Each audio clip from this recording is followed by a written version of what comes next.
Good evening, everyone.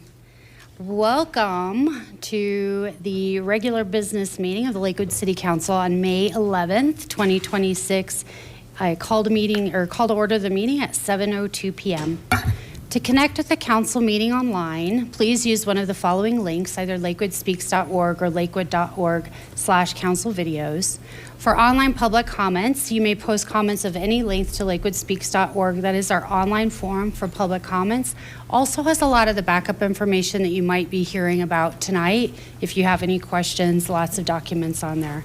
We'll be leaving public comment open on Lakewood Speaks through the night and until 10 a.m. tomorrow morning. Anyone who would like to address the City Council will be given the opportunity at multiple times throughout tonight, whether it's an agenda item or not an agenda item. We'll let you know when your time is to speak. Will the clerk please start us off with calling the roll? Councilors Black. Here. Cruz, aye. Here. Cruz K. Here. Furman. Here. Lapure is absent. Lowe. Here. Nystrom. Here. Ryan. Here. Sinks. Here. Sharzai. Here. Mayor Strom. Here. You have a quorum. Thank you. All right, and with that, this is the moment I would ask you to please join us to stand for the Pledge of Allegiance. Once we do so, we'll remain standing for a moment of silent prayer or reflection.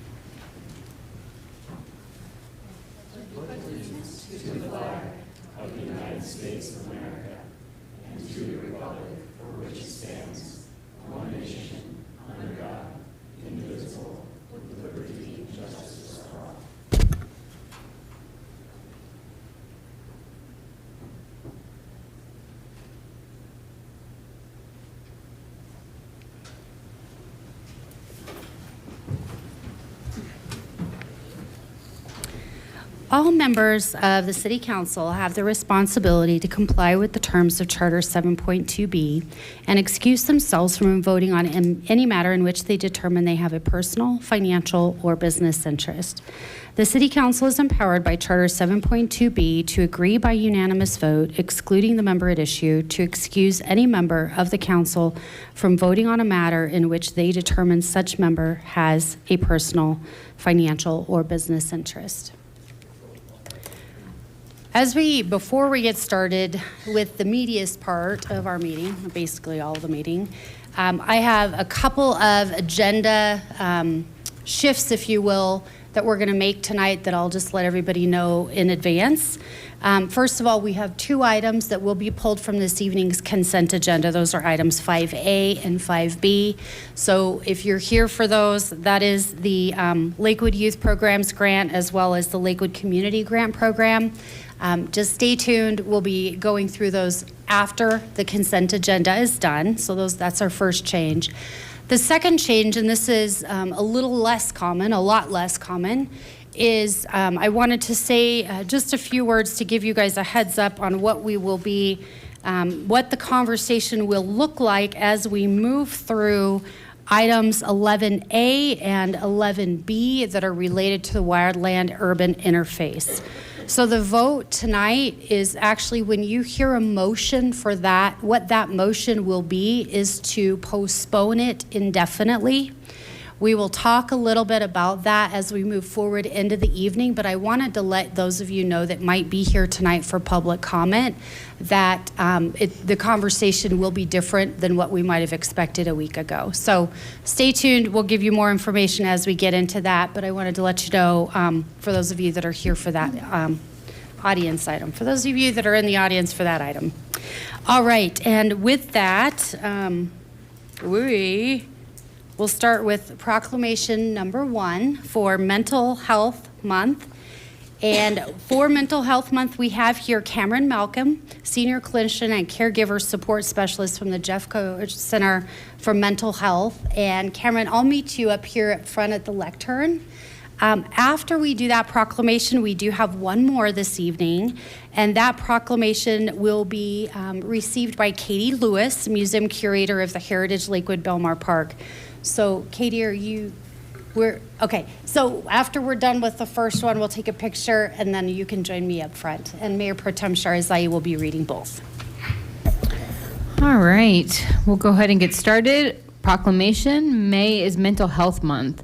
Whereas good mental health is essential to the overall health and emotional well-being of all children, youth, adults, and families, and promotes a healthy community, and whereas nearly 1 in 4 people in our communities experience a mental health condition each year, and whereas more than 17% of individuals in our community experience substance use disorder each year, including alcohol and drug use, and whereas the lack of awareness of where to seek support and stigma against mental health conditions and substance use disorders prevent many people from accessing care, and whereas when mental health problems and substance use disorders are detected early and treated, people can recover and maintain a healthy and independent life, and whereas increased focus on the prevention of mental health conditions and substance use disorders amongst children, adolescents, and adults through screening and early interventions helps reduce suffering and improves lives, and whereas it is imperative that all members of our community, irrespective of age, gender expression, sexual identification, race, culture, ethnic background, education, or economic status, have equitable access to essential care, support, and services for mental health and substance use conditions. And whereas the City of Lakewood is dedicated to improving the health and well-being of its citizens and employees by increasing awareness, ending stigma, and focusing on the integral role of mental health in all of our lives. Now, therefore, on behalf of the City Council and the people of the City of Lakewood, I, Wendy Strahm, Mayor of the City of Lakewood, Colorado, by virtue of the authority vested in me, do hereby proclaim May is Mental Health Month.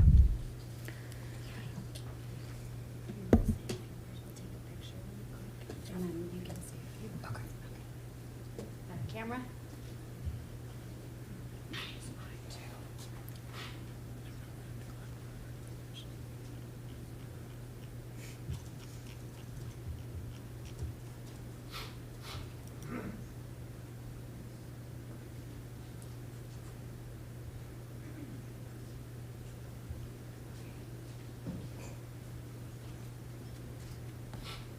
Hello.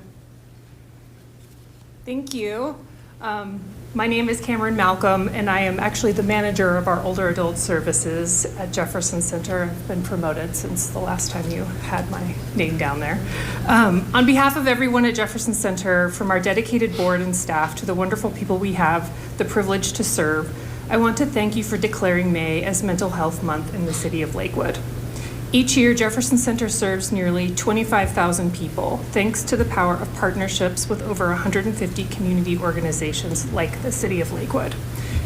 Mental Health Month has been a cornerstone of advocacy since it began in 1949, and now more than ever will play a critical role in raising awareness and advocating for the support and funding for life-saving mental health programs and services in our community.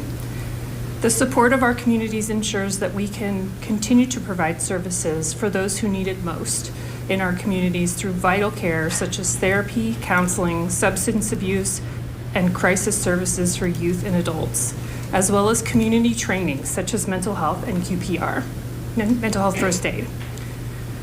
Maintaining good mental health is a fundamental to overall well-being, and it's something that affects us all. Mental health conditions are common and treatable. In fact, 1 in 4 people will experience a mental health condition in any given year, and challenges in life that can impact anyone's mental health. Despite the prevalence of these challenges, many people will not seek help due to stigma or lack of awareness about available resources. This is where your support for Mental Health Month becomes truly invaluable. By raising awareness, speaking out against stigma, and advocating for funding and support, we can create a community where seeking mental health support is met with empathy and understanding, and people can receive the care they need when they need it. Mental health care is vital to each of us feeling connected and supported, which leads to the strengthening of our communities as a whole. Your support is absolutely vital, and we greatly appreciate your recognition of Mental Health Month and your ongoing partnership with Jefferson Center. None of the important work we do would be possible without your support. Thank you once again for your commitment to mental health awareness and for standing alongside us in creating a healthy, more resilient community. Together, we can make a difference.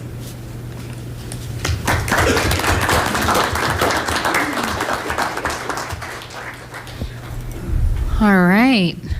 Proclamation.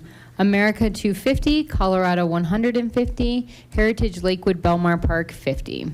Whereas the year 2026 marks the 250th anniversary of the signing of the Declaration of Independence, and whereas in 2016 the United States Congress established the joint resolution, the America 250 Commission, to encourage observance of the 250 years of our nation's existence, and whereas the year 2026 marks Colorado's 150th anniversary of statehood, and whereas the Colorado Legislature established the America 250, Colorado 150 Commission with the passage of Senate Bill 2022-011, and the Commission has determined its mission and purposes to celebrate Colorado by acknowledging the completeness of our shared history, honor that which makes Colorado unique, and strive towards a more perfect union.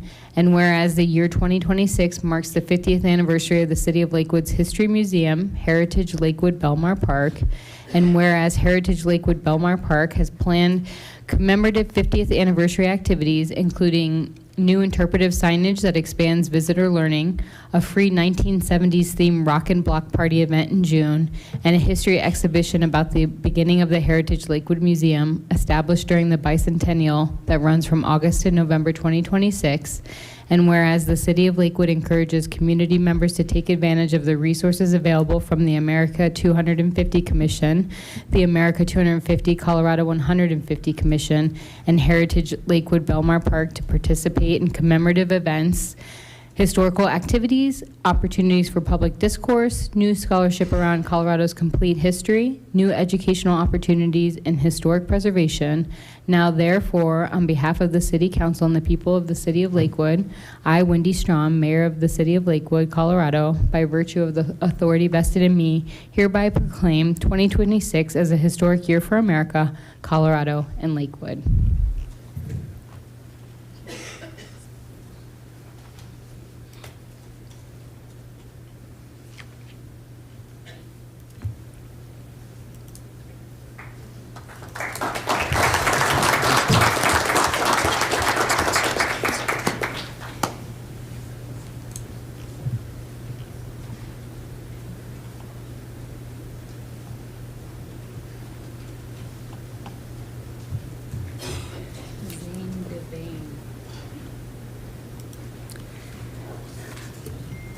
All right. Next, on the lighter side, we have a presentation from our friends of Paha. And Zane Devane, I believe, you're welcome up. Good evening, Mayor and council members. My name is Zane Devan, and I serve as the Recreation Administrator here at the city. I oversee our therapeutic recreation programs. I'm delighted to introduce the next presentation from Friends of Paha, and I'd like to briefly highlight the program they support, Camp Paha. Thank you. Camp Paha is a summer day camp for children and young adults ages 6 to 24 with varying abilities. It provides an inclusive, supportive environment where campers can enjoy classic summer activities, including music, art, and physical activity. This program is led by Nicole Cudzall and Kayla White, along with a dedicated team of counselors and specialists who create a safe and meaningful experience for every camper. Camp Paha would not be possible without Friends of Paha. Their fundraising and grant support help ensure that many of our campers can access the program at little to no cost and experience a wide range of enriching activities and field trips. Their impact is truly invaluable. Please enjoy this brief slideshow highlighting Camp Paha. Following that, it is my pleasure to introduce Tim Litherland, spokesperson for Friends of Paha, who will share more information about their organization's work. Thank you.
Hello.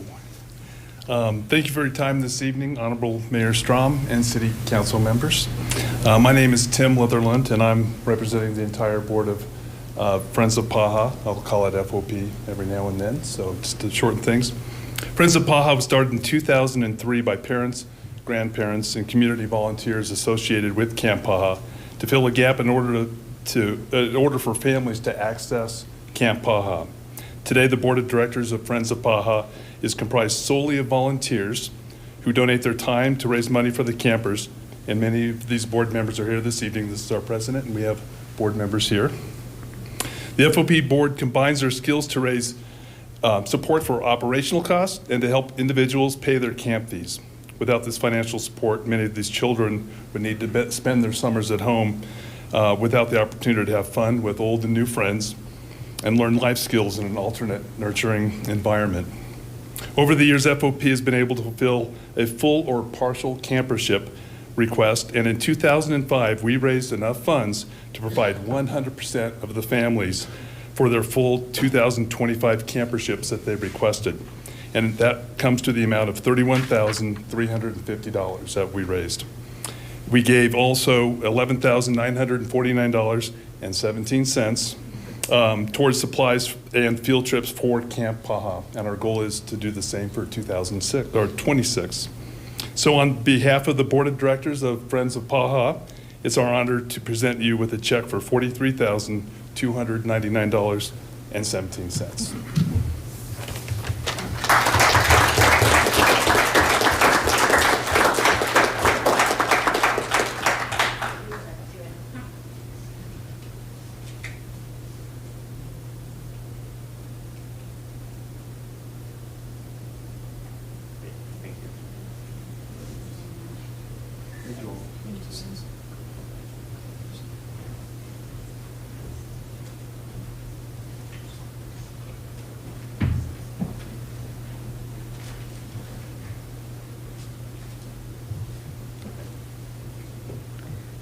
All right, thank you, everybody. Now I promise to stay seated. With that, we'll go ahead and open up our initial public comment. This is initial public comment on non-agenda items. And with this is the first time this evening to have public comment, again, not on agenda items. Speaking during this initial period does require signing up in advance of the meeting by 5 p.m. this evening. So anyone that would like to do that, priority is given to those with special needs. And again, sign up needs to be occurring before 5 p.m. So thank you to all three of you who did that this evening. We'll get you called up here in just a minute. Before we do, though, I wanted to talk a little bit just in general about public comment. The goal of public comment is to create an environment that welcomes all stakeholders to share their thoughts and concerns. And I'll say whether you're here in the audience now or on Lakewood Speaks, I would ask that we direct your comments to the council, please not to others in the room, but directly to the council, and that anyone in attendance or online respect the decorum of council chambers. This is a business meeting where we've got a lot to get through, so we want to make sure that everybody has the opportunity to get heard and that we have the opportunity to do the city's business. And so that every speaker may be heard, I will also ask that anybody refrain from any audible applaud or discourse as we move through the evening. Again, we want to make sure that we're making it comfortable for anybody that decides to join us to share their thoughts tonight. So please ask you to join me to do so. If you are uncomfortable speaking up front, but do have some words that you want to share with the council, again, I would open up the opportunity to use lakewoodspeaks.org. You just go onto that website and then click tonight's meeting, find the agenda item, and you can post your comment to that. And again, that'll be open until 10 a.m. tomorrow morning.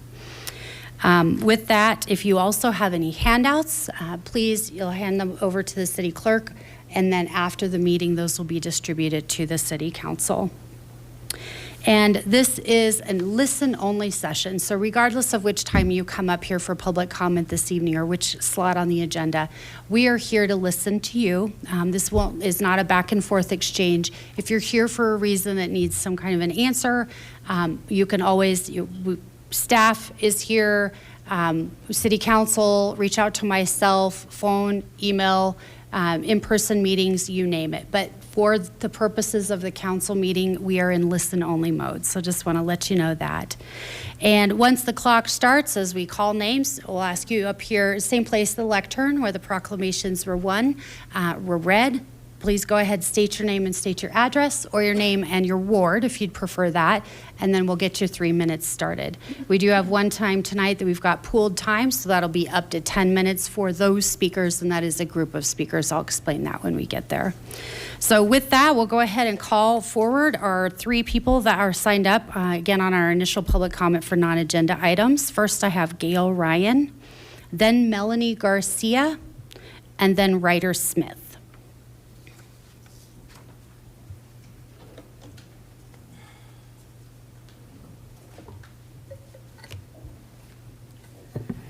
Gail Ryan, 13th and Garrison, Ward 1. I didn't know that I wouldn't be able to ask questions and expect an answer, but perhaps I can ask the questions and get the answers. Somebody can direct me to the answers.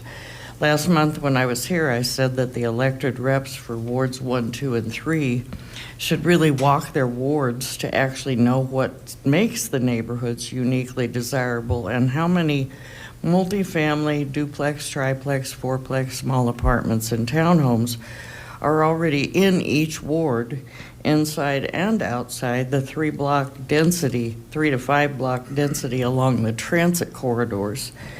So I was here to ask how many of you did walk, and if so, what you found.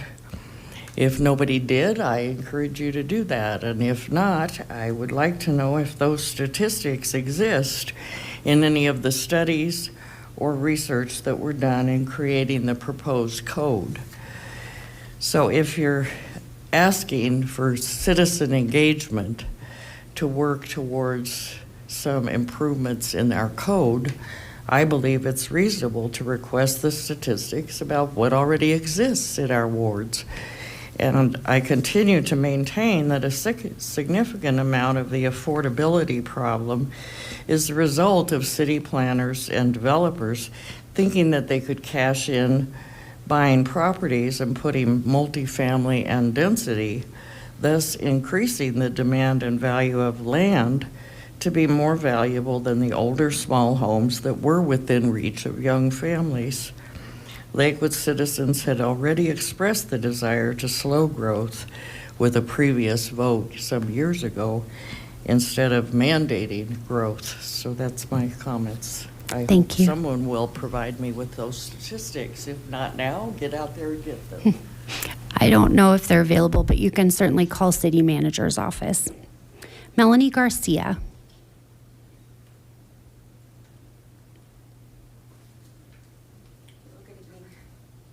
Welcome. Good evening. My name is Melanie Garcia.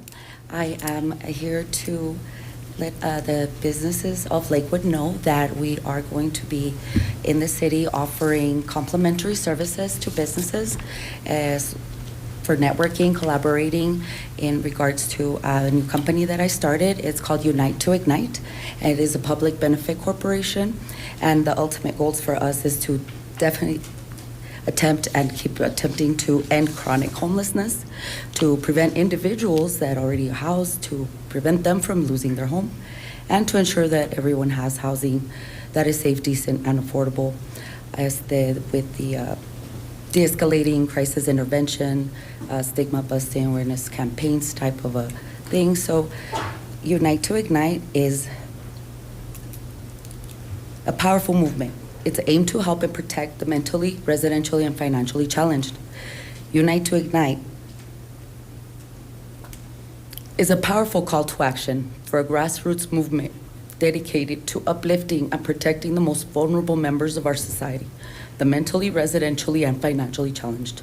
The strength of this movement lies in its name. Unite is to emphasize, I'm sorry, I'm just can I gather myself? I am as well a mentally challenged individual that does suffer from a few of those things that are flaring up right now. Just being very compassionate about this. So I apologize for speaking with so much emotion. But The strength of this movement, it's in its name, unite, to emphasize the collective power of community, compassion, and organized effort, and ignite, to symbolize the spark of hope, action, and systematic change. This is a comprehensive framework for Unite to Ignite, including briefing the missions, pillars, and strategies, and the call to action, vision and mission. The vision is to, again, a compassionate society where everyone, regardless of their mental health, housing status, or financial situation, has the dignity, stability, and support they need to thrive. The mission is to build an inclusive, powerful movement that unifies resources, advocacy, and direct support to protect and empower individuals facing mental health challenges, housing instability, and financial crisis. We aim to ignite systematic change, eradicate stigma, and foster resilient communities. So the 3 pillars would be the core of Unite to Ignite would rest in these 3 pillars. Recognizing that challenges often intersect, but the mental health challenge, it's the word of the month, the word of the day. We're going to be hearing that quite a lot due to the fact that there is a really rising number of individuals with severe mental health disorders.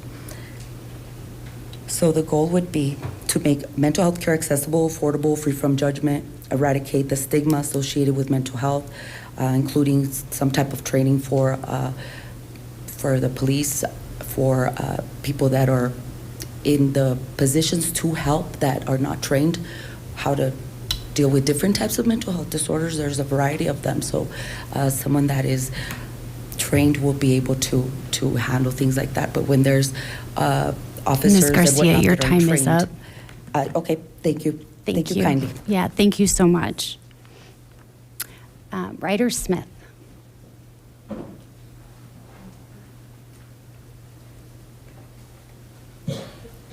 Good evening, City Council and Mayor Strom. My name is Ryder Smith, and I would like to ask for a small, dedicated portion for e-bikes/e-motos to ride down at the Greenbelt. I would like you to consider letting kids use a small portion like an open field or a clearly marked section of the Greenbelt, perhaps consider west of Estes, south of Yale, near Bear Creek High School, where kids can safely ride e-bikes/e-motos. This kind of space would give younger riders a place to build confidence without impacting pedestrians or other trail users. With simple boundaries and clear expectations, this could create a safer, more welcoming environment for families while keeping the rest of the Greenbelt experience intact for everyone else.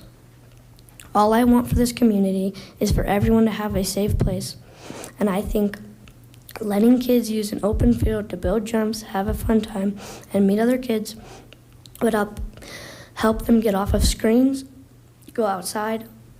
Maybe people look at it and say, we should get rid of them and ban them and get rid of them off on the streets.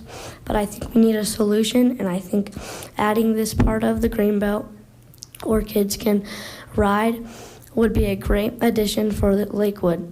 Thank you for your time. Thank you.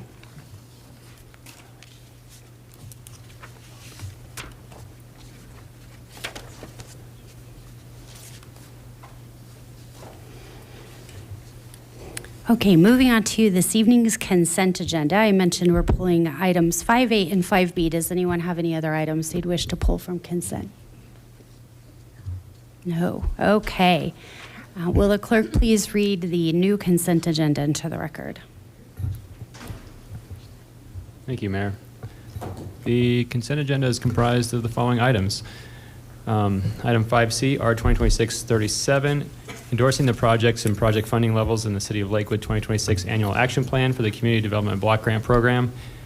5D, R 2026-38, authorizing the forgiveness of Community Development Block Grant home repair loans. 5E, R 2026-39, reappointing Laura Kroger to the Metro Water Recovery Board of Directors.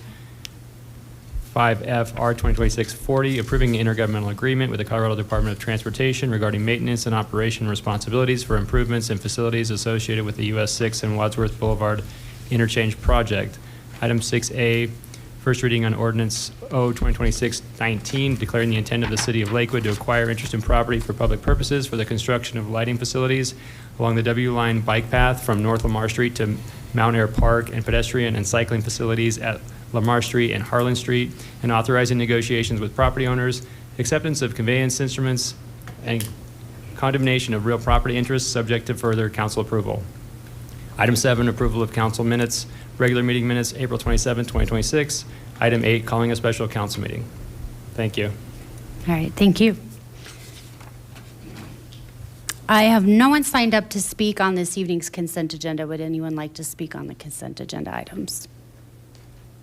Okay, with that, we'll go ahead and close public comment. May I please have a motion? Mayor Strom, I move for the approval of the City Council minutes, order all ordinances introduced on first reading to be published in the Denver Post with public hearing set for the date included in the ordinance, and for adoption of resolutions, all of which were included in the consent agenda items introduced into the record by the city clerk. Second. Okay, we have a motion on the floor and a second. Any council questions, discussion, debate? Councilor Cruz. Thank you.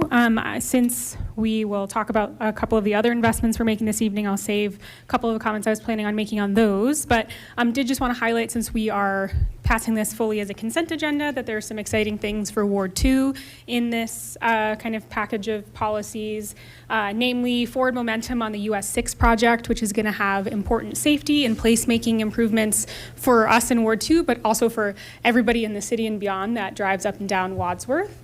And some of the CDBG investments in the lowest income parts of our city, many of which are near me, are in here too, including affordable housing, improvements like in Cedar Gardens. And so just really excited about the investments in parts of our city that need it, and grateful to many of the policies in the consent agenda today. Thank you. All right, seeing no more, please go ahead and cast your vote.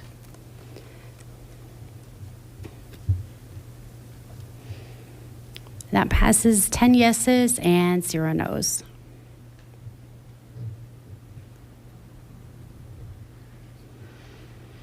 Will the clerk please read item 5A into the record? Item 5A, R 2026-35, approving award of funds under the 2026 Lakewood Youth Programs Grant. Okay, and I have 2 people signed up to speak on item 5A. First, we have Jay Vanderkamp, and then second, Marissa Miller.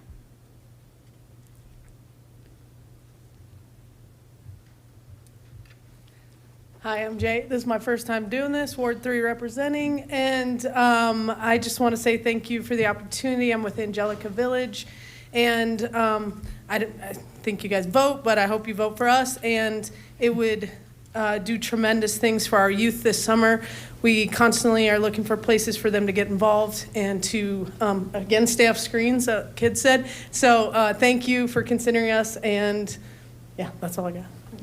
Thank you. Marissa Miller. Good evening, Council, Mayor Strom.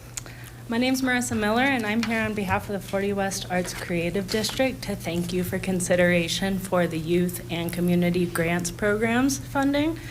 If voted to award tonight, we will use this money for our youth summer camps, which, just like all of our 40 West Arts programming, is completely free to attend.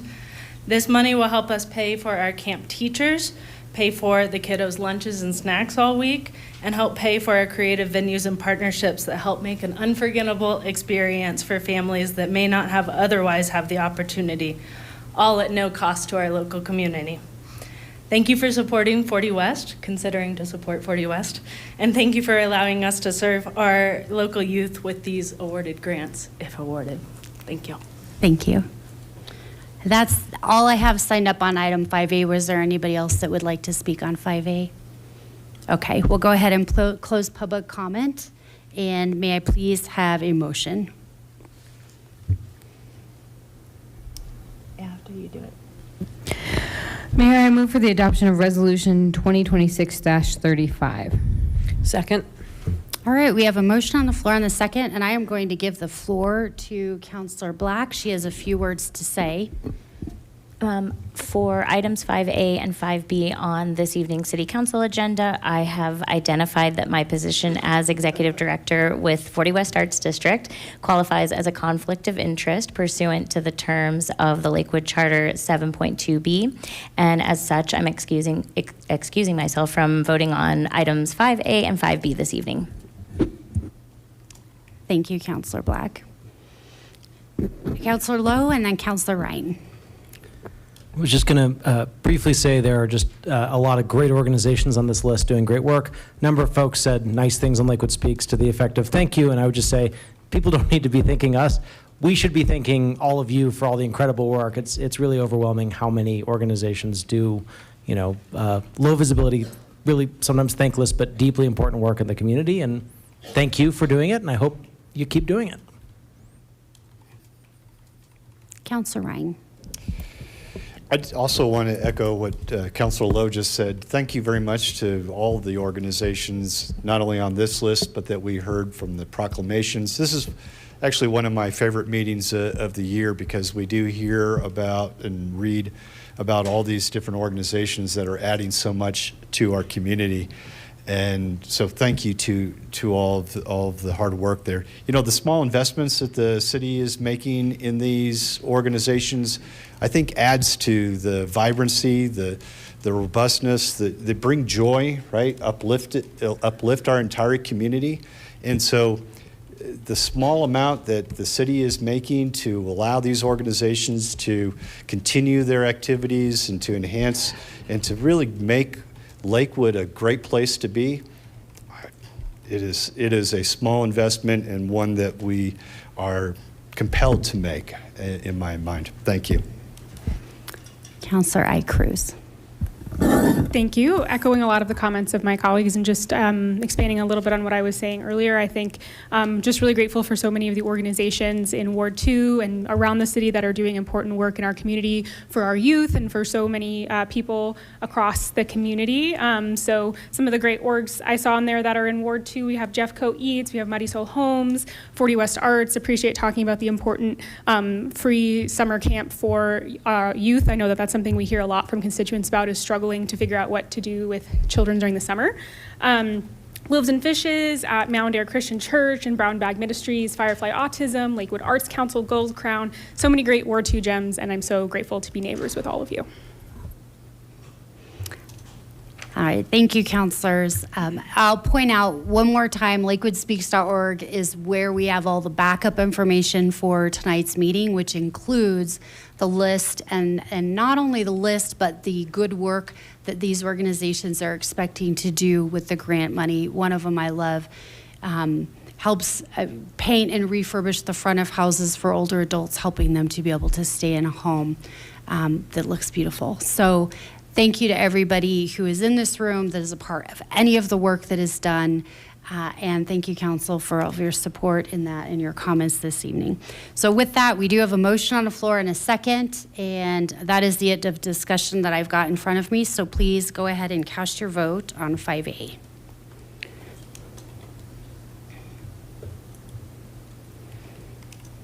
All right, that passes 9 yeses. And again, Councilor Black excused.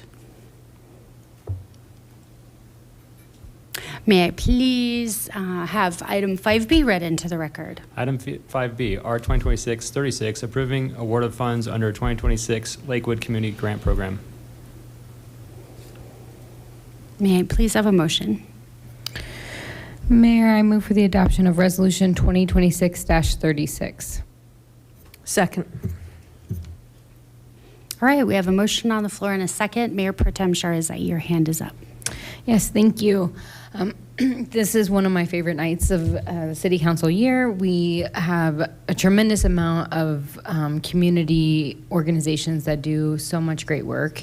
Part of my role as Mayor Pro Tem is I sit on a small committee that helps sort of navigate the community grants program, and I see staff here in the room, and I want to thank them for all the work in organizing us.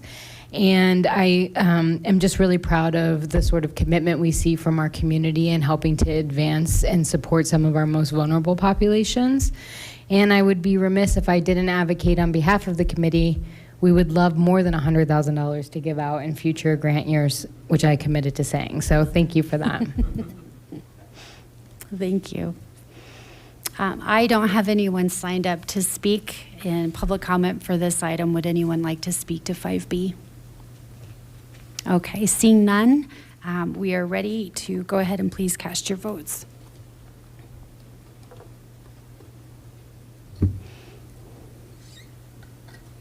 That passes 9 yeses, 0 noes. Again, Counselor Black excused.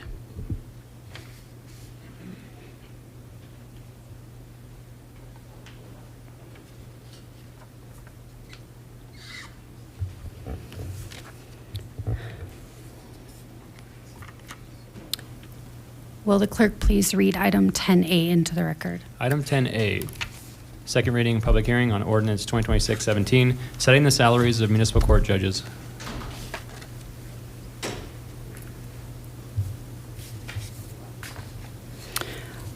All right. We don't have any discussion. Excuse me, discussion. Council, any questions? Nope. May I please, actually, we've got public comment. Well, I say let's do public comment first. I don't have anyone signed up on this issue either. Would anyone like to speak to judges' salaries, municipal court? All right, seeing none, may I please have a motion? Mayor, I move for the adoption of ordinance O-2026-17 on second and final reading. Second. All right, we have a motion on the floor and a second. Any discussion? Seeing no hands up, please go ahead and cast your vote.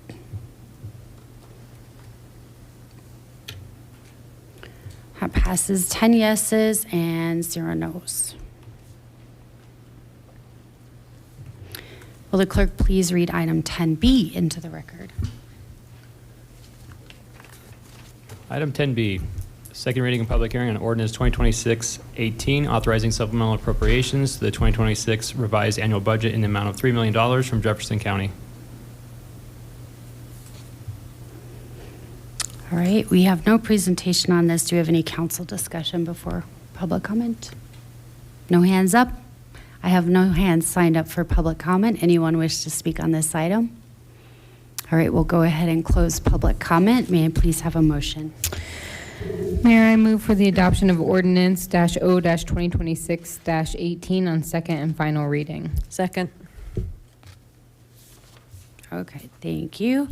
And we do have 2 hands up. Mayor Pro Tem Sharzai and then Councilor Lowe. Yes, thank you. This is, again, a big night for celebrating. We are accepting $3 million from the county to support some important work that's been happening. Mayor Strom and I have been on this council long enough to remember when it was city councilors who were working our shelters and how far we've come. And that is in part to the tremendous commitment that we see up here, but also to the community, to our staff. We see some important major players in that work. And I just wanted to make sure that we recognize and celebrate all of the solutions that we've been working towards to, again, help our most vulnerable. We understand that Lakewood is committed to this work and that we understand the role that we play as the county's biggest city with major transit corridors, and we continue to find short-term and long-term solutions, and today's acceptance of this reimbursement and the IGA authorization continues to signal a regional commitment and strong partnership with the county that I'm super proud of. So I just wanted to take a minute to recognize that. Councilor Lowe. The Mayor Pro Tem, as usual, said most of what I wanted to say, better and shorter, so thank you. It's really fantastic that the Navigation Center is open here in Lakewood with 100 beds, trauma-informed design, 24/7 support. I don't think it's going to solve the homelessness problem and crisis by any means, but I do think it's going to make a difference, and I'm hopeful that it will. And I would just add that we're deeply grateful and appreciative that there's an IGA that provides some county funding for this. That's good collaboration. I've continued to be told that there is additional county funding for a second Northern Navigation Center, and I just wanted to mention that. And we continue, I know I'm speaking for I think the vast majority of my colleagues up here, we continue to hope that a second navigation center in the northern half of Jefferson County can be found, identified, and move forward so that we have a second resource. And there is, as I understand it, county funding available for that too. So fingers crossed that we see some progress on that over the next year. But yay for the progress here in Lakewood, and good to see the county-city collaboration. And thank you, Chris Connor, and your team for the amazing work getting the NAV Center open. It's really been very impressive, and we're grateful. I know how many hundreds of hours of work went into that. I don't know that there's a question that anyone can ask Chris about this NAV Center that he and his team haven't thought about and have a thoughtful answer to, having watched people ask him questions in Ward 3 for about 90 minutes the other night. So thank you for all the thoughtfulness and the work, Chris. Thank you, Counselor. And I have no more hands up, so we're go ahead and ready to vote on 5B, or 10B, wherever we are, B.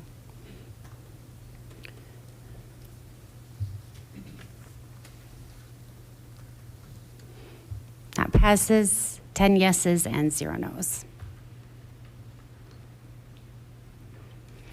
Okay, that brings us to item 11A. Will the clerk please read 11A into the record? Item 11A, O 2026-14, adopting Title 14, Chapter 31 of the Lakewood Municipal Code, establishing the City of Lakewood Wildfire Resiliency Code and corresponding wildland-urban interface boundary map. Thank you very much. On this topic, many of you might be here in the room or watching online because of this topic. This has definitely garnered a lot of attention over the last few weeks. So I want to thank everybody first for joining in, following along, and contributing, giving us your feedback for those of you that have shared that. So in the last meeting, it was determined to move forward the decision for the wildlife urban interface to this evening's meeting as the third reading. And fortunately for Wards 4 and Ward 5, who are the most impacted by the decisions that we make on this, we had a well-timed Ward 4 meeting already scheduled that occurred this last Saturday and ended up being a joint meeting with Ward 4 and Ward 5, and bringing in staff as well as West Metro Fire to learn a little bit more about what was really in the code that we're talking about this evening. So thank you to everybody. We had a packed house on Saturday. Thank you to our Ward 4 and Ward 5 counselors for putting that on and giving that opportunity for community to come learn a little bit more or a lot bit more about that program. There were a few things that came out of that on Saturday afternoon that put us into a situation that's a little unique this evening, in that staff walked away from that meeting changing their recommendations. So one of the things that happens typically with the legislation that we look at throughout our voting, as we're looking at ordinances, the city council up here, we do not do the operations of the administration of this city. That is the city staff's role. So being the specialists in many of these places, we typically have a recommendation from staff on looking at whatever that thing might be. And typically that recommendation stays the way that it is. But because you, our community, came out and brought all these things that were very important for us to be looking at and listening to as we were making this decision, staff took that information, took it back, and through the course of many conversations over today, the decision was made to back up a little bit and do it a little differently. And so because of that, we're kind of tied to a lot of procedural stuff as far as our meetings go. So I wanted to make sure that we still have time on the agenda for us to talk about it. We still have time on the agenda this evening to hear from you about it. But what we are doing is, tonight we are talking about tabling the Jeffco plan to instead just start with what the state is requiring us to put into place. Then in that process, over the coming months, what you'll see out of the city is an opportunity to engage more, to give us information, and to learn more information. That was some of the outcry for information around, like, what do we need to be expecting as residents that are in the impacted area? Because it may not be inexpensive for certain events that might happen on our homes. And I will say that sitting up here, I am in a neighborhood that is impacted by the Jeffco plan that was not in the state plan. So for those of you that are in that situation, I completely understand what you're talking about and what you're concerned about. There's a lot in there. And especially as we're talking through and around affordable housing and making affordability, that's very, very important. but we do also know that fire and addressing fire risk is critical in our area. You know, many of us, probably the reason I wasn't behind any of the decisions on what neighborhoods were included or not, but when you look at that map, those neighborhoods abut open spaces that could very easily end up in circumstances not unlike we've seen in some of our neighboring communities over the last few years. And in fact, we had just 2 or 3 years ago on Super Bowl Sunday, a wildfire that ended up happening on a golf course or close to a golf course. And it was scary. So we want to balance mitigating the risk in our community, but also doing it in a way that does not unjustifiably burden homeowners. So they're long story short, short story long. We're doing things a little bit differently tonight. This is going away so that we can do better and bring it forward in a different way.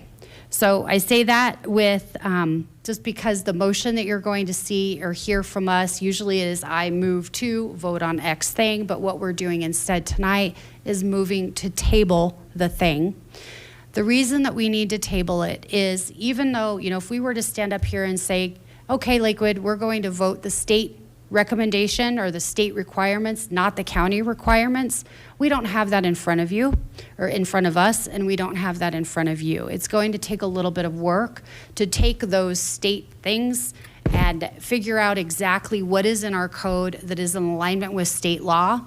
What happens is that we'll start with city staff, and then it will ultimately probably need to end up going to our Board of Adjustments, which is a separate meeting. And then eventually it does come back to the city council. And I know many of you are probably thinking, wait, there's a July 1 deadline. We know the July 1 deadline. We are in communication with the state. We're okay. We are working on it. Other communities are in situations where they too are also working on implementing this. So we're not concerned about the date. We will make that work. But first of all, I wanted to let you know in full transparency, you've not seen the state requirements in the Lakewood Code. We've not seen it, so that would not make sense for us to pass it tonight. But we do want to look at that as an alternative to what we were talking about 2 weeks ago. So I will go ahead and quit sharing my piece. I think I've explained all of it. I'm happy to address any questions that anybody may have about that. What we'll do first, though, is I'd love to hear from council any comments, thoughts, or questions that you might have, and then we will ultimately need to entertain a motion and have a vote. So with that, I will go ahead and open it up to council. We do also have public comment, so we'll be opening up public comment as well. A little unique, because typically on the third reading, we've already had the public hearing, but I did, again, want to make sure that your voices were heard, so anyone that has not spoken already on these items will be welcome to come back and do that. So first, I'd like to give council the floor for a second, and then we'll reopen public comment. Councilor Dave Wright. Well, I just wanted to thank Captain Dan Wagner from West Metro Fire and Director Maria DeAndrea and Mr. Keith Hensel for frankly giving up their Saturday afternoon for some challenging questions in a challenging environment. And I just wanted to say how much gratitude I have that on a short notice you are all willing to come out and help us work through some of those issues. I think some of the presentation material that Mr. Hensel had in his remarks, I think will be helpful for the community to see as we move forward. And I like the plan that we're moving forward, and I have nothing else to add to your excellent remarks, Mayor. Okay, thank you. Councilor Furman and then Councilor Nystrom. I'd like to second what Councilor Ryan was saying, which is I'm grateful that you were able to make it out on Saturday, and this was an excellent opportunity to talk to the community about this Wildland Urban Interface Code. There's obviously a lot of concerns. I think some of us had our own concerns, but it was great to hear from the community and the number of people who were engaged enough to make it out on Saturday and talk about these items. This is obviously a complex code, and I respect all the work that you've been doing, and I'm grateful that you're willing to continue to look at this and find something that works within the community. I do think it's worth noting at the base, the thing we all recognize, and the mayor mentioned this, is this is something about protecting health, safety, and welfare. This is about protecting lives.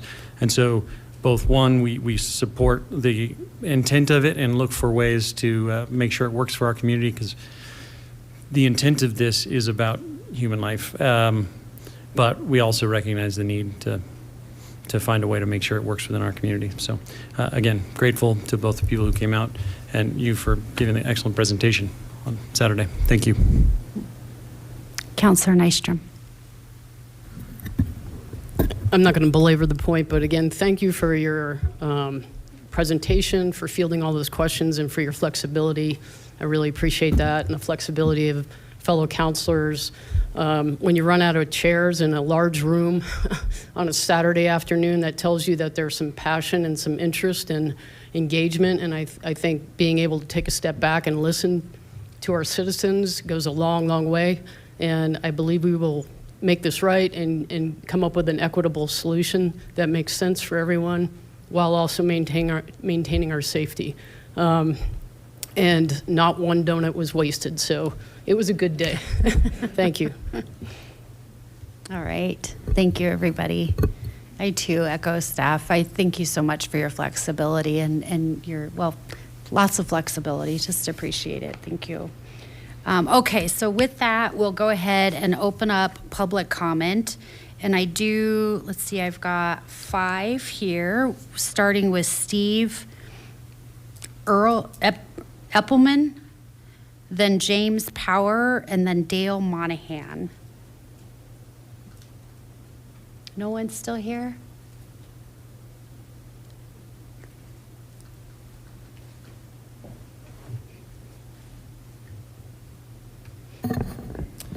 Hello, I am Jim Powers. I live in Ward 4. I was not at the meeting on Saturday. I do appreciate very much that you guys are backing up on this a little bit and pumping the brakes, and you're going to look at it. I'm an architect. I can tell you 10 reasons why housing costs are more expensive in Lakewood than they have been. And a lot of it has to do with the legislation that gets passed in this room. A lot of it has to do with the zoning stuff that got reversed by people, by the citizens, the folks that you guys represent. This is just another potential. It's not a potential. If this passes, this is going to cost people money, and it's going to increase housing costs yet again.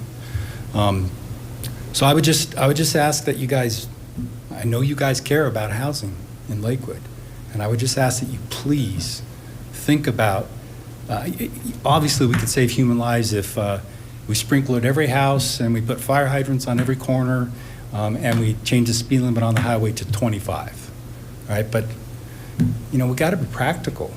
And I think it's, we can't just look at, focus on, we have to save every single life. Of course I want to save every single life, but it's the world we live in, that's just not possible. And we can't legislate that. And all that's going to do is hurt people who can't afford to live here because of the housing costs, because it's going to increase them. It's going to increase insurance rates. It will.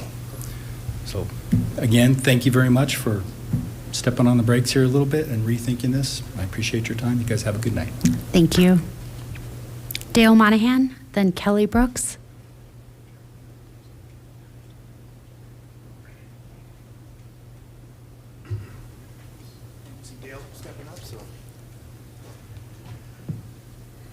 Good evening, Mayor Strom and members of City Council. My name is Kelly Brooks, and I serve as the Fire Marshal for the West Metro Fire Protection District. I'm here tonight in support of the ordinance adopting the Lakewood Wildfire Resiliency Code and Wildland Urban Interface Map. First, I want to thank City Council, the City of Lakewood, city staff, and community stakeholders for the partnership and collaboration throughout this process. Communities across Colorado are working through how best to implement these important resiliency standards locally, and Lakewood has approached this process thoughtfully and collaboratively. I also want to acknowledge that many residents have expressed legitimate concerns regarding cost, implementation, insurance impacts, and how these requirements may affect their homes and properties. Those concerns are real and deserve continued communication and thoughtful implementation moving forward. From the fire service perspective, we also recognize the growing wildfire risk facing Colorado communities, including communities like Lakewood, where developed neighborhoods directly interface with open space and wildland fuels. The purpose of this code is not to burden residents unnecessarily, but to improve long-term resiliency by reducing the potential for rapid fire spread and catastrophic structure loss during wildfire events like those experienced by neighboring suburban communities from Superior down to Colorado Springs. Many of the measures included in the code focus on practical resiliency strategies such as ignition-resistant construction, defensible space, vegetation management, and reducing opportunities for ember intrusion into homes. These are nationally recognized approaches that improve civilian and firefighter safety while reducing structural vulnerability to wildfire exposure. On behalf of West Metro Fire Rescue and Fire Chief Jeremy Metz, thank you for your continued partnership and commitment to improving long-term community resilience and public safety in Lakewood. Thank you. Thank you. And that was my last public comment on that item. With that, may I please have a motion? Mayor, I move to postpone ordinance O-2026-14 indefinitely. Second. Okay, we have a motion on the floor and a second. Any other council questions? We do have staff here. Councilor Lowe, then Councilor Sinks. From following discussions, I think with several counselors, first of all, thank you again to staff who attended the meeting over the weekend, and to the three counselors, Councilor Nystrom, Councilor Furman, and Councilor Ryan, who were there and were working with staff and talking to these folks. It sounds like it was many hours of discussions, as I understand it. Look, I am persuaded that we need to go back to the drawing board and look at this, and this is an example where there have been enough, really thoughtful, reasonable questions raised that this wasn't ready for us to pass. And so I really appreciate the work that other councilors have put into this and staff's willingness to sort of go back to the drawing board and give this a second look. I do just want to also, mention, I don't know if anyone saw in the news today, we just had a 12-acre wildfire breakout just to the west of Loveland, and it's burning right now. The Marshall Fire has been mentioned. I believe that burned over 1,000 structures back in 2021. This is something that's very much on my mind, and I know it's on the mind of a lot of people. I've heard about it in Lakewood. I remember the catastrophic scenes that we saw in LA when wildfires were raging through, not like mountainous sort of rural communities, but very, very suburban communities, not totally unlike neighborhoods in Lakewood. So the point about, being thoughtful, making sure this is well calibrated, making sure that we have really, really, really good answers to why we're applying this, where we're applying it, that's really important. And, when this comes back to us, I do think if we're going beyond the state map, not now, but later, we need to have really, really good science-based reasons for why we're doing that. That's fair. And we need to have really, really good reasons for, if to the extent there's additional costs or burdens placed on residents, like those have to be really thoughtfully calibrated. So I'm glad, I'm down with the plan of let's postpone, what the mayor said, and let's start by complying with the state standard, and then go back to the drawing board and work from there. And, wildfire is a very real threat. And I also don't want to sit up here and say, there's not going to be any cost at all to any resident. I think this is a very serious threat. And I think we have to balance the need for affordability and not adding costs to residents or burdens to residents, which is incredibly important. Folks have heard me talk a lot about affordability. I believe deeply in that. That's important. I want to make sure that we're being science-based about this, right? So let's go back. Let's make sure that we're being science-based about this. I think taking another 3 months, 6 months, 9 months, whatever it takes to get this right and make sure that to the extent that we're ultimately looking at applying this beyond the state map, we're doing it very thoughtfully and tactically and surgically. That makes sense. And I want us to all be very aware of the very real risks here, right? I don't think that delaying more to get this right is a bad idea. I think it's actually a very good idea.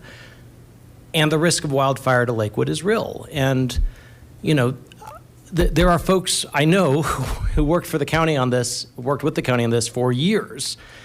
And I want to make sure that on something that's literally life or death for so many folks in Lakewood, that we're being guided by science and expertise, and doing it in a way that we can really clearly explain why these policies are going to affect and what areas are being targeted and how to our constituents. So that's how I feel about this. I appreciate staff being willing to work on this. Anything, I'd like, as long as our staff is going back to the drawing board, I'd like them to just consider one other thing. In the interim, while if the plan is just to apply this to state, is just to apply the state standard, I guess I'm wondering if staff could at least consider whether it's feasible to give information for the residents that were going to be in the sort of the expanded map and now aren't for at least the time being. And I guess this is a question I would have for our staff. Is it potentially feasible, and feel free to look further into this, you don't need to have an answer tonight since I'm just asking you this now, but I'm wondering if it's feasible to give information to residents voluntarily about mitigation measures they could take.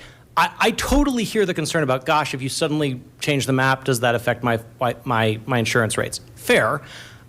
I also am told, though, that some of the actions that this code is trying to induce people to take will actually have the effect of lowering insurance rates over time.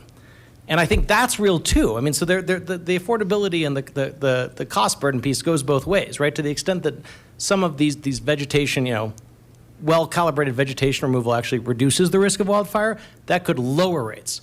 So I am wondering what our staff thinks about the feasibility of, not forcing compliance, but for folks that were in this sort of expanded area, at least giving them the information and saying, okay, if you're going to make these changes, you don't have to do this. I want to make sure that no one gets confused and thinks that they have to do it if they don't.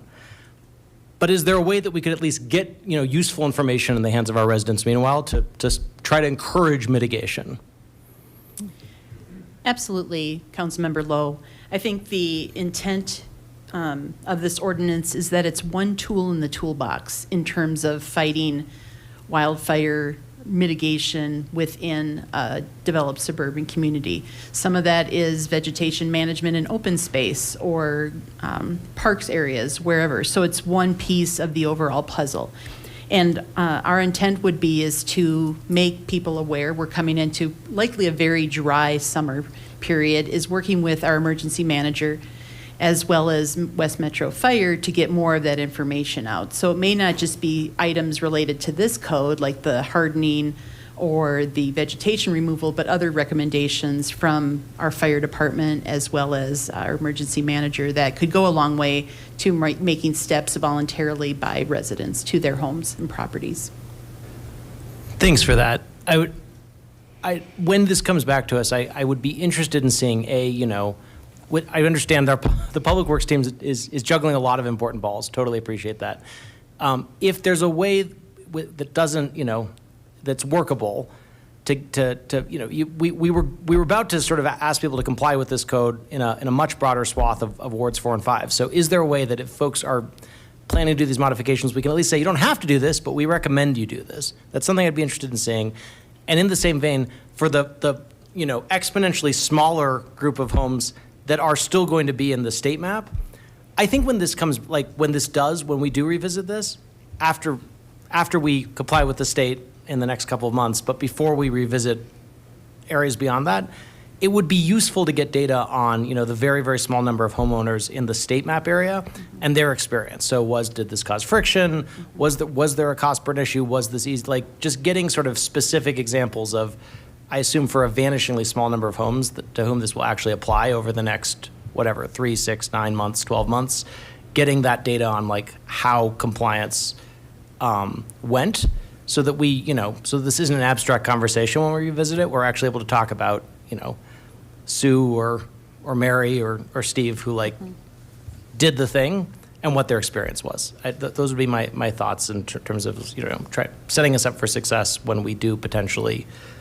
eventually looking beyond the state map. And I do think that we should not just table this indefinitely. I think we should do our homework, have an airtight sort of scientific-based basis for going beyond the state map. But if there's a scientific basis for going beyond the state map, we should look at that, just not this month. Councillor Sinks, then Councillor Ryan. Thank you. A couple of maybe unrelated questions and comments and thoughts. Excuse me. So as I was studying this afternoon before receiving the mayor's email, I was studying it, and I wonder, staff, if you can tell me if this is a valid analogy.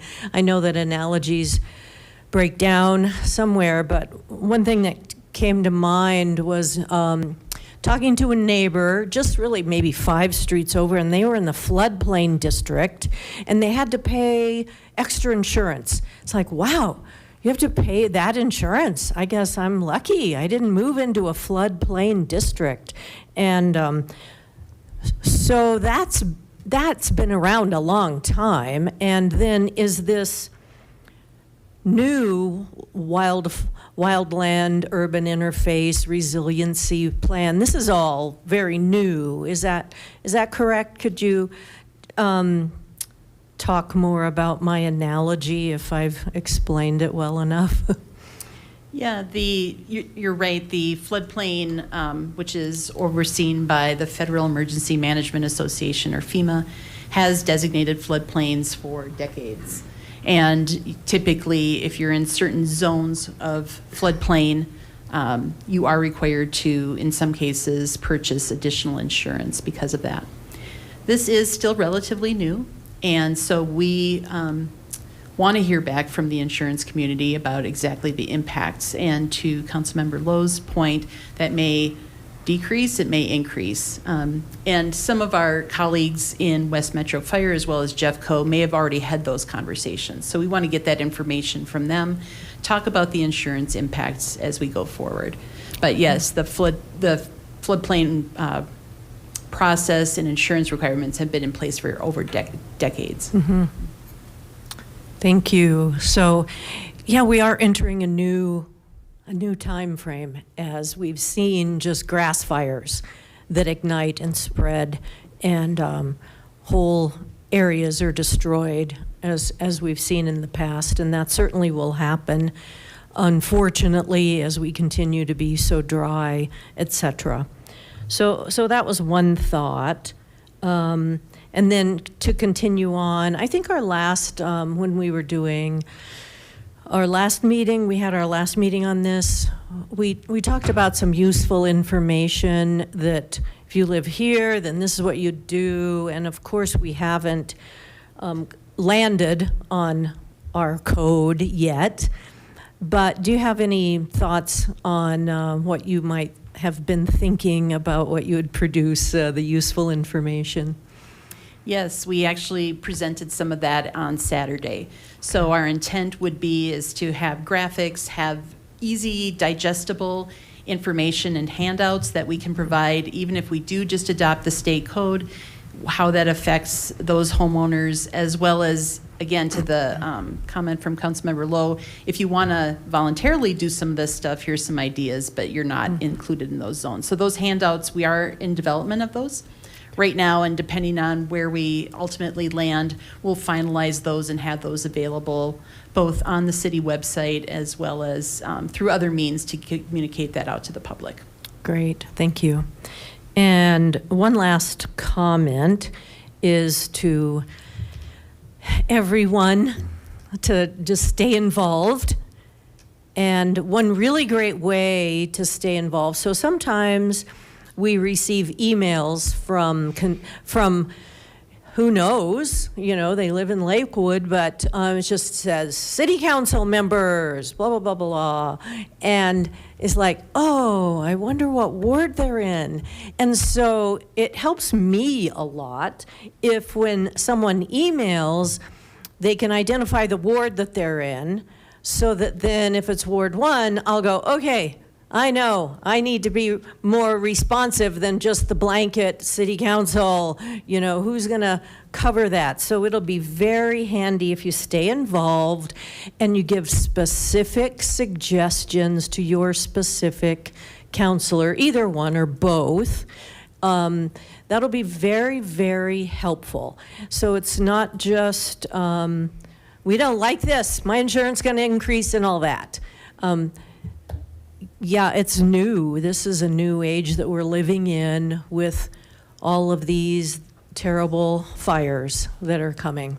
So be very specific on how we can help and what your suggestions are. Thank you.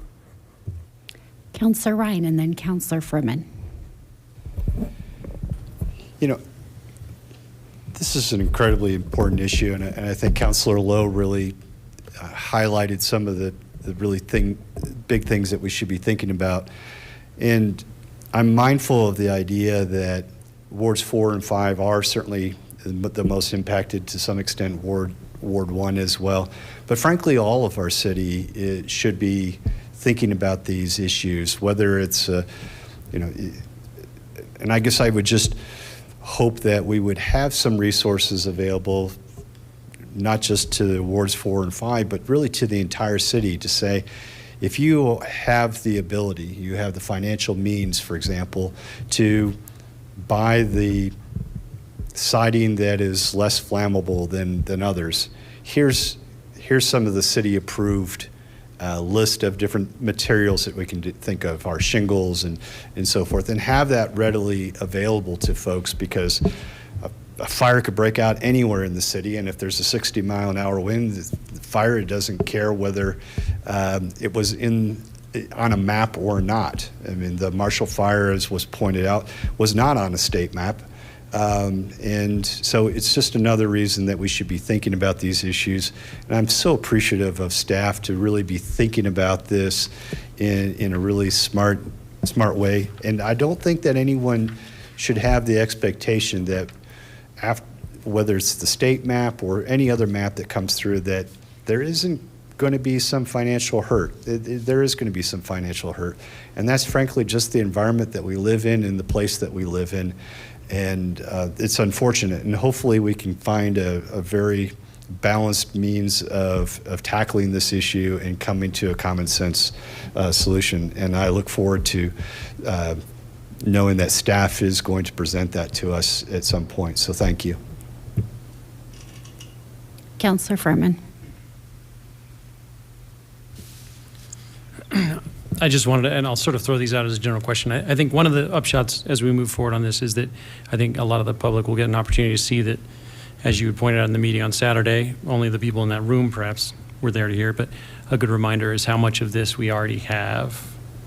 And I'm excited for people to get an opportunity to see all the requirements around, and correct me if I'm wrong, but I believe currently our roof requirement would meet it, our glazing requirement would meet it.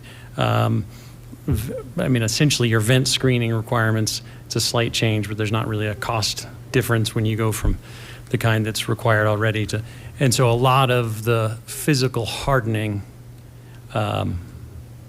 is not a big change. I think in the end for me, a lot of it will be the question around the vegetation and how we handle that. But at the end of the day, what I'm sort of happiest about this, having a little bit of time, is making sure the public gets to know what is actually not dramatically different.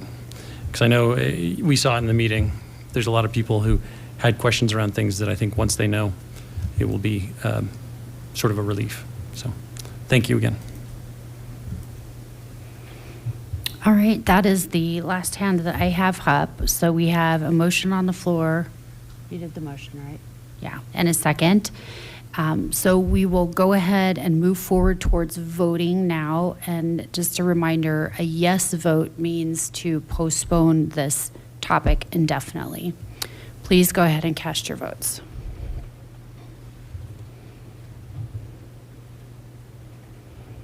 That passes 10 yeses and 0 nos. Will the clerk please read item 11B into the record? Item 11B, O 2026-15, amending Lakewood Municipal Code, Chapter 1401, to incorporate Chapter 14.31 of the Lakewood Municipal Code into the Lakewood Building Code. All right, thank you very much. And since this item was tabled prior to our public meeting on April 27th, I will now open the public meeting on this item. And I have no one signed up to speak on 11B. Would anyone like to speak to 11B? All right, seeing none, we'll go ahead and close the public hearing. May I please have a motion? Mayor, I move to postpone ordinance O-2026-15 indefinitely. Second. All right, we have a motion on the floor and a second. Any other council questions, thoughts, concerns? All right, seeing none, please go ahead and cast your vote.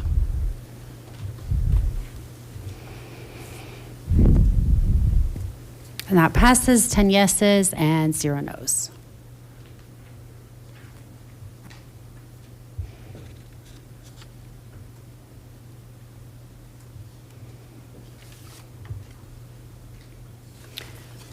That brings us to the last portion of general public comment tonight. Again, this is public comment on non-agenda items. And I have Reverend Ben David Hensley.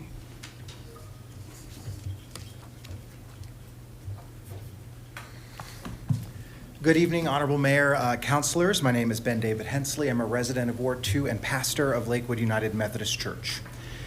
I learned on Sunday morning, March 29th, that a beloved friend to many of us here, Marilyn Powell, passed away. She passed on from us onto life's next great chapter. Marilyn, I've come to learn over the years that I've been blessed to know her, easily made friends. She made them far and wide, as a matter of fact. Some of you on this dais know her on a first-name basis. After her passing, more than one of our city staff reached out to me about it, asking if we had any plans at the church to honor her life. Mean Street Ministries, where she spent much of her time and where she developed her community the strongest, hosted an outdoor picnic at Morse Park in her honor. And it feels as if a crater has formed in her absence. We will be having Marilyn's funeral at Lakewood United Methodist Church on June the 6th at 11 a.m. Marilyn had a lot of struggles, and while we could focus on those struggles, I think that robs us of the opportunity to recognize that Marilyn was one of the strongest, gnarliest, generous people that I have ever met. People who know her know about her car and how stuffed full it often was, but what might be missed in that is recognizing that so much of what Marilyn kept near her, so much of Marilyn's personal space as something she sacrificed was in order to keep an inventory of necessities just in case someone else needed them. Condiments, water bottles, Band-Aids. Marilyn was always watching out for her neighbors. And it warms my heart to behold the sheer range and number of people who came to know her and truly care about her, from city councilors to city staff, nonprofit executive directors, and pastors. We all have been blessed to know her.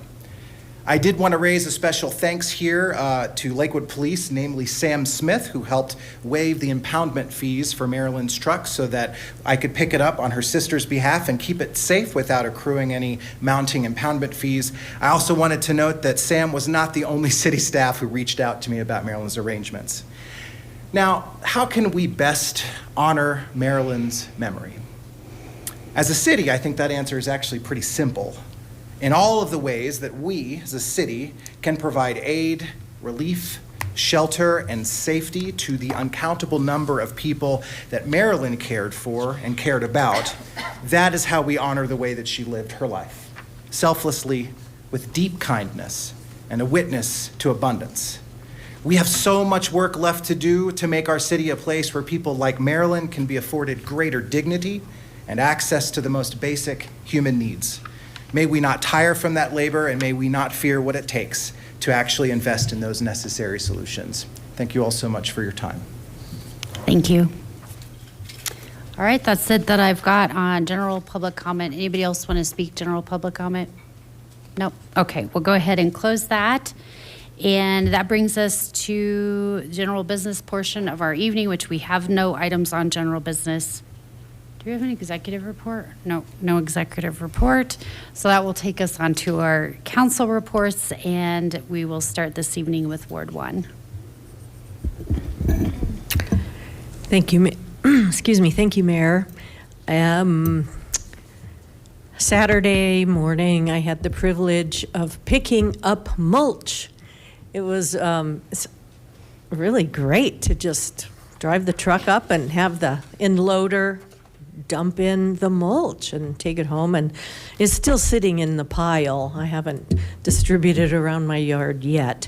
But not only that, it was wonderful to be able to, when going out, to haul away. My neighbor's truck was available then, so I could haul away all the limbs that were downed from the snowstorm. So thanks to the city for providing those maybe small but really helpful services to the citizens. It's a great thing that we do there.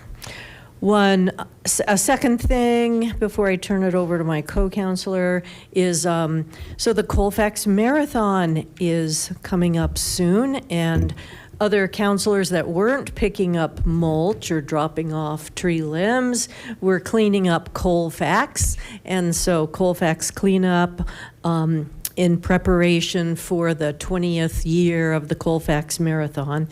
And I'm in an organization, and we do a packet distribution for those that run the marathon. So I'll be going down on Friday with a group, and we'll be helping the runners by checking their license, their ID, and then giving them their packet, their tags and all of that. So Colfax Marathon is coming. Plan accordingly if you're out and about Sunday morning, and so traffic will be diverted, and you can find that online. So I believe Councillor Lowe might be running. Yeah, so he's the half. So I might give his packet to him on he's on Saturday. I'm on Friday. Okay. So I will turn it over to my co-counselor. Thank you. Okay. We had a great ward meeting earlier this month. Big thanks to the sustainability group for coming in and joining us for that. And then the only other thing that I would add is congrats to all of our graduates. So we won't be meeting again in May. And I know there are a lot of graduations, including Red Rocks Community College, which I believe many of my colleagues are planning on attending. So just wanted to recognize and congratulate all of the graduates on this big accomplishment. Word 2. Yeah, just want to share that we have our May meeting coming up on Thursday, May 21st from 6 to 7 p.m. That'll be at the Washington Heights Art Center, and we will have an update from Lakewood's Economic Development Director, Will Chan. And I just want to give a shout out to the Two Creeks Neighborhood Association in celebration of them leading the efforts for the annual Colfax cleanup, and which they do every year. It's a really incredible effort, and we're really thankful to have the Two Creeks Neighborhood Association. Thank you. Just to add a couple of pieces. There's another cleanup. If all of this talk about cleanups is making you wish you had attended them, don't worry, more opportunities. The West Colfax Sculpture Walk Refresh will be at the corner of Wadsworth and Colfax, where we have the beautiful mural and sculpture garden. That's going to be Saturday, May 23rd from 8 a.m. to noon. And then also, if folks have ever biked or walked along the light rail path or been to the Mount Air Park dog park, you probably saw the Mount Air Park Farm. They are reopening again this season, which is really exciting. And they're going to have some volunteer opportunities too. They're going to have Fridays where folks can get their hands dirty, help grow some produce for our neighbors, and promote the wonderful community around environmentalism and food sovereignty there. So check out sproutcityfarms.org to learn more about Mount Air Park Farm. Word 3. All right, I'll kick us off. So the month of May is also National Small Business Month. So, this is just a month-long celebration honoring the contributions, resilience, and community impact of small businesses. So definitely support your local small businesses, show them a lot of love this month. And then, for our small businesses here in Lakewood as well, please know that there are many resources out there for you. Our Economic Development Department is amazing to work with. We have the West Metro Chamber of Commerce, we have Lakewood Business Association, and Alameda Connects, just to name a few of the amazing resources that our city and county provide. And then I will just share Lakewood's first Pride is on June 20th. This is going to be a full day activation. Many small businesses have come together alongside with community to put this event together. So you will see more information coming down the pipeline in regards to special deals, programs that these small businesses, primarily in Belmar, will be offering. But the great thing is there are other small businesses throughout Lakewood that are joining this day of celebration. I'll go ahead and hand it over to my co-councilor. Thank you, Councilor Cruz. And our Ward 3 meeting for May is coming up next week, Tuesday, May 19th, 5:30 to 6:45 p.m. at Lakewood Social House, which is becoming an oldie but goodie as a Ward 3 location, 369 South Teller Street. This is going to be Ken's really good at this, and I'm going to try to be as good at this as I possibly can be in this meeting. This is going to be a listening session. We're going to do as little talking as possible, and we're inviting folks to come and just share their perspective on the zoning debate that we've had over the last year, the zoning code, the special election, and with an emphasis, I hope, rather than sort of recriminations and frustrations, although people are free to bring those too, on sort of thoughts on where we go from here and recommendations on where we how we move forward. So we're looking forward to that. That will be May 19th. Hope to see there. Oh, and Commissioner Buckley, who's the chair of the Planning Commission and our Ward 3 rep, will also be there too, also to listen and hear feedback. So thank you, Commissioner Buckley, for making time for that. All three of us will be there. Join us. There will be pizza. So if folks come and bring constructive, sort of solutions-oriented ideas, they can have a couple slices of pizza. So win-win. Councilor Sinks mentioned the free limb drop-off. Thank you. Just wanted to mention that's 8 a.m. to 2 p.m., May 9th through 17th at the City Greenhouse at 9556 West Yale Avenue. So that's a good solution for limb drop-off. I appreciated the chance to go and clean up West Colfax with 5 other members of council and a bunch of city staff who were also there, and quite a few volunteers from all over the city. Always a good time. Thanks, Maddie, for organizing this every year. The weather cooperated. We got many bags of trash. And yes, running the half marathon. I'm sure I'll probably finish behind about 4,000 other folks. I did my final training run this last weekend, and one of the fun things about that is I get to run through all of my favorite parks in and around Ward 3, including Ray Ross Park, Lasley Park, Founders Park, Peakview Park, Jewel Park, Kendrick Lake Park, Sanctuary Park, Green Gables Park, Addenbrook Park, Belmar Park. Yes, I know some of those are Ward 5, but they neighbor Ward 3, and Ward 3 people go to them. We have so many great parks. And by the way, I've been running this route for like several months, and I get to cut through all these amazing Ward 3 neighborhoods. So yes, for the person that asked this earlier in the meeting, I do walk through Ward 3 very regularly. I also run through Ward 3. We have a lot of amazing neighborhoods, and you're right, some of them have duplexes. A lot of them don't, but some of them do. All in for all of those things. We hope to see you at the Ward 3 meeting. Ward 4. Hopefully this is brief. I did want to circle back. There was one group that I did not get to thank for Saturday, which was the staff at Green Mountain Rec Center, who spent probably, they stayed late because we were in the room beyond close. And not only that, they spent probably a good hour continuing to bring us more and more chairs. So I am grateful for all their help, even though they may not be here to hear it. I am still grateful for the constant help they brought us. Our next ward meeting, which the topic is not set for, is the second Saturday of June, which, unless I'm mistaken, I think is June 13th.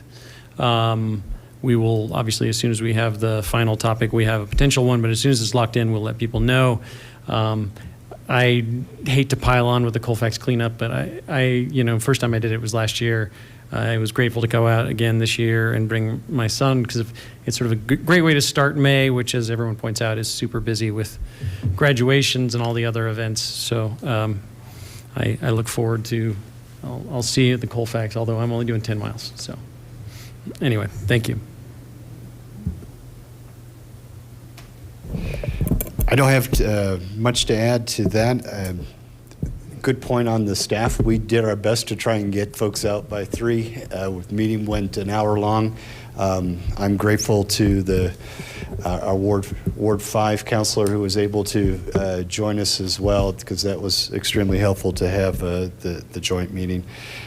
You know, this really kind of the theme, at least to me, of this city council meeting has been really about nonprofits and the city's involvement and encouragement. And you know, to the extent anyone's still listening, and you have the privilege of being able to devote some time to one of these organizations or some other organization it's involved in Lakewood, I'd really much encourage you to do that, whether it's a one-off opportunity with a cleanup like at the Colfax, which picking up trash, who would think it was so enjoyable? It was, all the years that I've been doing it, it's always been a nice day, so I guess I just jinxed that, didn't I? But I do encourage you, to the extent you have the opportunity to donate your time or your treasure to one of these organizations, to really go ahead and do it, because it really does make a difference in the community. And for better or for worse, that's why I'm here, is because I was involved in so many organizations in Lakewood, and here we are. So you may see that as a negative, but it's also a positive too.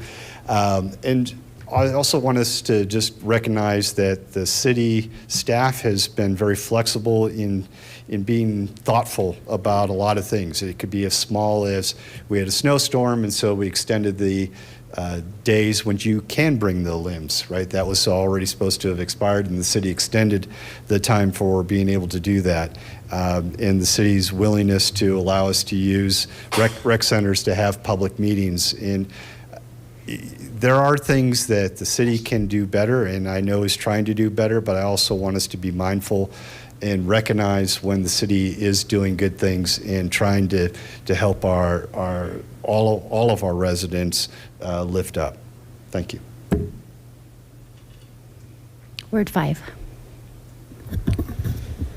Okay, real quick, our next ward meeting will be on the evening of June 10th, and I have to finalize some additional details, but as we communicated previously, this will be a less formal meeting type happy hour scenario, so more to come on that. I do want to mention, and thanks to those of you that brought up the tree limb drop-off, which has been extended to the 17th, I also want to encourage people to go on the city's website. There's information under trees and under composting. Under the composting section, it talks about the food scrap drop-off program, which has really gotten off to a very good start.